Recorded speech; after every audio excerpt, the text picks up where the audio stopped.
इसी जंगल में मदोत्कट नाम का एक सिंह रहता था। उसके सेवक गेंडा, कौवा और गीदड़ थे।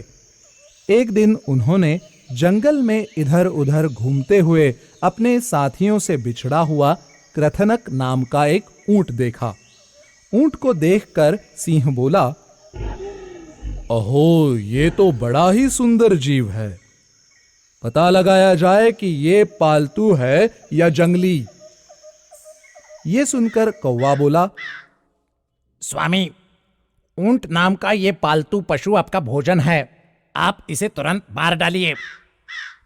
सिंह बोला, नहीं, मैं अपने घर आए हुए को नहीं मारूंगा। तुम लोग उसको अभयदान देकर मेरे पास लेकर आओ, जिससे मैं उसके यहां आने का कारण पूछ सकूं। सिंह की बात मानकर उसके साथी किसी तरह ऊंट को विश्वास दिलाकर मदोत्कट के पास लेकर आए।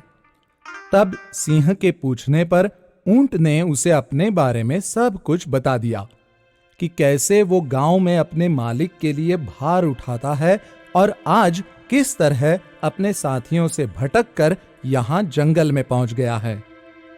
ऊंट की बातें सुनकर सिंह बोला, कृथनक भाई, अब तुम्हें गांव वापस जाकर बोझ उठाने की कोई आवश्यकता नहीं है। तुम अब यही हमारे साथ जंगल में रहो और बिना किसी डर के हरी घास का सुख भोगो। उसके बाद मदोत्कट के संरक्षण में वो ऊंट बिल्कुल निडर होकर जंगल में रहने लगा। एक दिन मदोत्कट का जंगल में रहने वाले एक हाथी के साथ भयंकर युद्ध हुआ और वो घायल हो गया। उसके प्राण तो बच गए, परंतु अब वो पहले की तरह शिकार करने में असमर्थ था। तब उसके अनुचर अपने स्वामी के शरीर की असमर्थता के कारण भूखे रहने लगे। उनकी ऐसी हालत देखकर सिंह ने कहा, तुम लोग किसी जानवर को खोजो, मैं इस हालत में भी उसको मारकर तुम सबके लिए भोजन का प्रबंध करता हूं। चारों ओर घूमने के बाद जब उनको कोई नहीं दिखा तो कौवा और सियार दोनों आपस में सलाह करने लगे। सियार बोला, इधर उधर घूमने से क्या लाभ? क्यों ना हम इस कृथनक ऊंट को ही मारकर अपनी भूख मिटाएं। कौवा बोला, आपकी बात तो ठीक है, पर हमारे स्वामी ने इसे अभयदान दिया है, हम इसे नहीं मार सकते। सियार बोला, मैं स्वामी से जाकर ऐसा कुछ कहता हूं कि वो स्वयं ही इसको मार दे। ऐसा कहकर सियार सिंह के पास जाकर बोला, स्वामी, हम सारा जंगल घूम आए, परंतु कोई जीव नहीं मिला। अब हम क्या करें? अब तो भूख के कारण हमसे चला भी नहीं जा रहा। आपकी आज्ञा हो तो इस कृथनक को मारकर ही सबके लिए भोजन का प्रबंध किया जाए। उसकी बात सुनकर सिंह बोला, अरे पापी, मैंने उसे अभयदान दिया है, फिर मैं उसको मार कैसे सकता हूं? ये सुनकर सियार बोला, स्वामी, अभयदान देकर किसी को मारना ठीक नहीं है, लेकिन अगर वो स्वयं ही स्वामी के चरणों में भक्तिवश अपने प्राण न्यौछावर करे तो इसमें कोई दोष नहीं है। इसीलिए यदि वो स्वयं ही खुद को मरने के लिए प्रस्तुत कर दे तो उसे मारा जा सकता है। अगर ऐसा नहीं कर सकते तो हम में से ही किसी को मारकर खा जाइए, क्योंकि भूख से हमारी हालत वैसे ही मरने जैसी हो गई है। उसकी बातें सुनकर सिंह ने कहा, यदि ऐसा है तो जो तुम्हारी इच्छा हो वो करो। उसके बाद सियार बाकी अनुचरों के पास जाकर बोला, भाइयों, हमारे स्वामी की हालत बहुत खराब है, इसलिए इधर उधर घूमने से क्या लाभ? स्वामी के बिना हमारी रक्षा कौन करेगा?